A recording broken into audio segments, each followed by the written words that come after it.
বিশ্বকাপের দুঃসময়ে এলে সমর্থকরা যেন পাশে থাকেন, এমনটাই চাওয়া জাতীয় দলের অধিনায়ক নাজমুল হোসেন শান্তর। বিসিবি দ্য রিং গ্রিন স্টোরিতে জাতীয় দলের 3 ফরম্যাটের অধিনায়ক কথা বলেছেন বিশ্বকাপ দল নিয়ে, প্রত্যাশা ও প্রস্তুতি নিয়েও। দেশে কিংবা দেশের বাইরে বাংলাদেশ দল যেখানে খেলে সেখানে দলকে সমর্থন দিতে হাজির হন একজন সমর্থক। বিশ্বকাপের আগে যুক্তরাষ্ট্রের মাটিতে 3 ম্যাচে টি-20 সিরিজ খেলে টাইগাররা 2-1 ব্যবধানে সেই সিরিজ হারলেও সিরিজ জুড়ে দেখা গেছে দর্শকদের উল্লেখযোগ্য উপস্থিতি। এই সমর্থন ক্রিকেট আদৌ উদযাপিত করে জানিয়ে শান্ত বলেন, দেশের বাইরে যখন সমর্থক আমাদের সমর্থন যোগান, এটা আমাদের জন্য বাড়তি একটি প্রেরণা।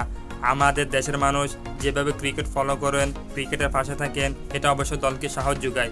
বাড়তি চাওয়া বলতে বিশ্বকাপের সময় এতটুকু চাইব, আল্লাহ না করুক যদি আমরা খারাপ পরিস্থিতিতে পড়ে, তখন যাতে তারা দলের পাশে থাকেন আর দলকে সমর্থন করেন।